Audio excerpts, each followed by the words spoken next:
Olá a todos, olá a todas. Meu nome é Rosane Torres. Eu sou doutoranda junto ao programa de pós-graduação em História pela Universidade Federal do Estado do Rio de Janeiro. E o tema que eu trago hoje para compartilhar com vocês, para apresentar, tem a ver com o meu processo de doutoramento e as reflexões que eu venho desenvolvendo em relação à lei do ventre livre e à educação dos ingênuos. Considero esse tema importante, sobretudo se pensarmos nas relações de exclusão, nas hierarquias sociais que se mantêm na sociedade até hoje, especialmente com o tema do racismo, da educação da população, os grupos populares, a educação dos negros. Então, eu entendo que existe aí uma relação e uma construção histórica em que a educação foi utilizada como pauta e bandeira para o desenvolvimento social, nacional, ao mesmo tempo em que a gente percebe esse discurso de valorização da educação, a gente percebe um baixo investimento qualitativo para que essa educação ela se tornasse de fato desenvolvida e alcançasse toda a população, né? A gente percebe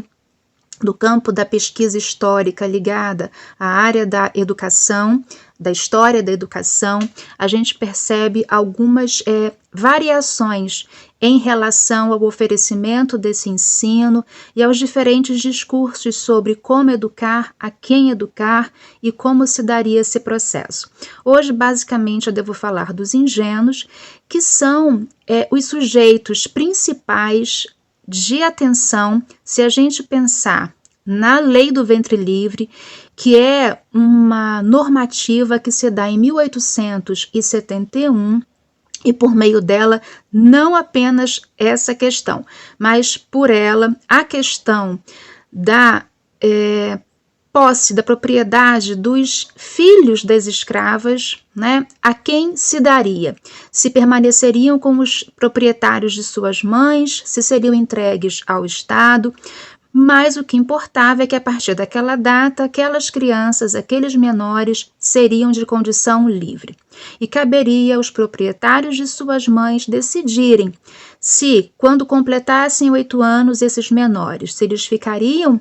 com esses proprietários ou seriam entregues ao Estado em troca de uma indenização de 600 mil réis. Havia toda uma preocupação das autoridades, dos estadistas do Império, em relação à escolha desses proprietários, porque eles entendiam que o Estado não teria condições, e aí entre aspas, de uma hora para outra, de dar conta de um número expressivo de ingênuos, a ponto de cuidar, tratar, porque é disso que fala a legislação de 1871, não trata da educação desses menores, mas o cuidado e o tratamento, ou seja, vestir, da alimentação, cuidados básicos, e o Estado não teria condições de dar conta desse número expressivo, né? Então, uma série de debates são encaminhados nesse momento, que vai desde 1871 até 1879, que seria o ano, então, em que esses ingênuos completariam os 8 anos de idade e teria que ser dada a decisão desses senhores. A gente percebe, por exemplo, como uma iniciativa do governo, a realização de encontros, como foi o Congresso Agrícola do Rio de Janeiro, em 1878, onde as autoridades, juntamente com os proprietários, vão buscar debater sobre o tema, não apenas em relação aos ingênuos, mas a um problema que eles entendiam como maior, que era a crise da lavoura. Os braços que seriam utilizados para que a lavoura se mantivesse, já que se encaminhava toda uma defesa em relação à emancipação, em relação à libertação dos escravizados e em relação aos ingênuos, já que a partir de certa data eles seriam de fato livres e não apenas de condição, como um período transitório, né? Os proprietários, eles vão sinalizar de que acham importante a educação dos ingênuos, a educação desses menores, embora em nenhum momento, até onde pesquisei, até onde as fontes tratam, não há uma aparência expressiva em relação a uma educação regular e formal, se comparada à educação pensada para os filhos desses proprietários, para os filhos, entre aspas, da boa sociedade. Então, eles vão o tempo todo defender que esses menores sejam educados, porque eles estão associando educação a valores morais, a valores éticos, a valorização do trabalho, a ordem, o combate e a superação dos vícios que eles associam ao universo da escravidão, ao cativeiro. Então, ao mesmo tempo que esses proprietários e os estadistas vão defender a necessidade de se educar esses menores, ao mesmo tempo eles vão esbarrar o tempo todo nas defesas de que o investimento para atender esse número expressivo de menores causaria um ônus, um impacto financeiro nos cofres públicos, de maneira que não se entende se seria possível, seria difícil mensurar se seria possível de o Estado arcar com essa despesa por longo tempo, né?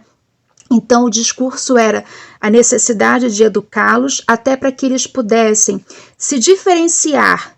ter um ponto de partida e de diferença, de distinção em relação aos seus pais, que seria a educação, já que, embora a gente mapeie iniciativas de escolarização de escravizados, de libertos e de escravizados, havia um impedimento legal para que escravizados frequentassem escolas e havia toda uma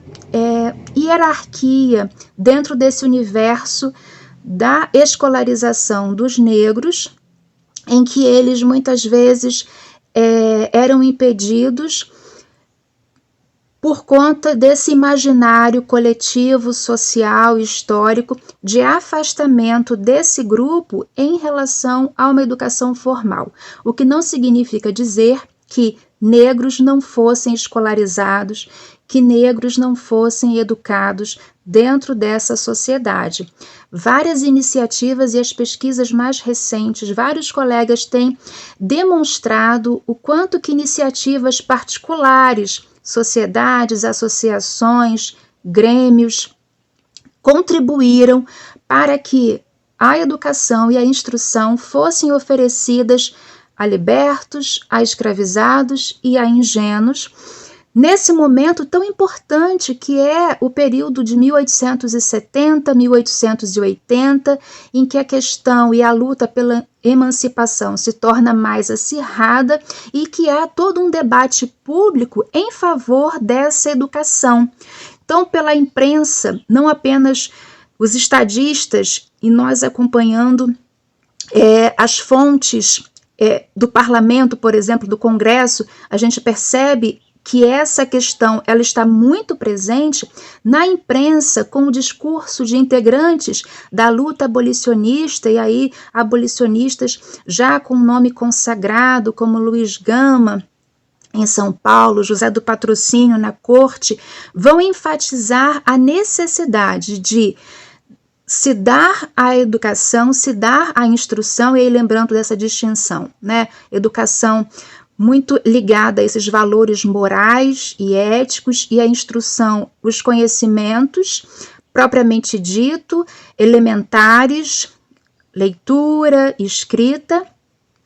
a necessidade de se ofertar a esse grupo da população o ensino, a educação, para que eles estivessem de fato se apropriando dessa liberdade, dessa cidadania que a eles, por diversas vezes e em diversos contextos, foi negada. Então, em relação aos ingênuos, há um debate muito forte em relação à sua educação. O que se viu ao longo dos anos 80, já que em 79 pouquíssimos engenhos foram entregues ao Estado, a grande maioria dos proprietários optou por mantê-los junto de si em suas propriedades, utilizando-os como mão de obra, né? E aí, tanto no campo quanto na cidade, sobretudo no meio rural, onde eles vão estar desempenhando trabalhos na lavoura, junto com seus pais, com sua mãe, sobretudo, né? E ali vão receber, em alguns casos, uma educação elementar, né? Então, o que se percebe é que essa figura do engenho, ela vai suscitar uma reflexão maior de se pensar essa transitoriedade do trabalho escravo para o trabalho livre, desse indivíduo que sai do universo da escravidão e alcança, por meio da legislação, esse universo da cidadania, de ser incorporado a uma cidadania, e quais são os caminhos para que isso aconteça. E a educação é um ponto fundamental, é um aspecto fundamental, ainda que a gente perceba que nesse processo há muitas ausências e limitações que se dão, sobretudo, pela questão financeira, pelas dificuldades de criação de escolas, pagamento de professores, adequação do material. Por exemplo, a gente tem um momento importante com a reforma Leôncio de Carvalho, em 1879, em que há aí a questão da obrigatoriedade da liberdade do ensino, em que tanto livres quanto libertos são contemplados nessa reforma, nesse pensamento de ampliação do ensino cada vez mais deliberado para os grupos populares, alcançando mais pessoas da população. Um pouco antes, em 78, na criação dos cursos noturnos para a corte, a importância dessa educação para o trabalho, incluindo libertos, incluindo egressos do cativeiro, mostrando que existe um pensamento e existem figuras importantes nesse momento que não apenas estarão associando educação a progresso, a desenvolvimento, ao mercado de trabalho, mas existem segmentos da sociedade civil que vão estar buscando caminhos para que essa escolarização se dê, seja por meio de leis, seja pela criação efetiva de escolas. E aí a gente tem vários professores, incluindo professores negros, que, por exemplo, nos anos de 1870 vão estar atuando nesse sentido, como é o caso do professor Petrestato, que vai ter uma atuação muito interessante na educação de meninos negros, sendo ele também um homem de cor, né? Então, esse pensamento de valorização da educação, de pensar a educação para os engenhos, se dá em diferentes frentes, em diferentes caminhos, é algo que não se conclui, que não se encerra. Nós temos aí a chegada da abolição, e esses menores ainda não haviam conseguido a sua liberdade plena, porque não tinham atingido ainda a idade dos 21 anos, mas como eles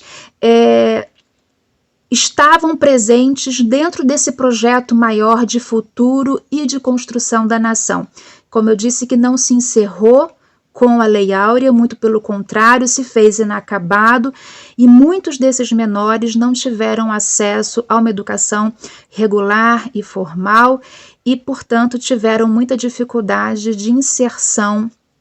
nessa cidadania plena, nessa cidadania política,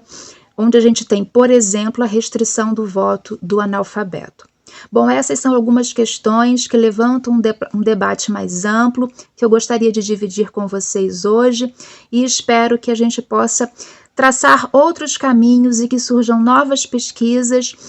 para que esse tema, que é tão importante, receba o destaque que merece. Muito obrigada pela atenção e que agora possamos conversar um pouco mais através dos comentários. Muito obrigada.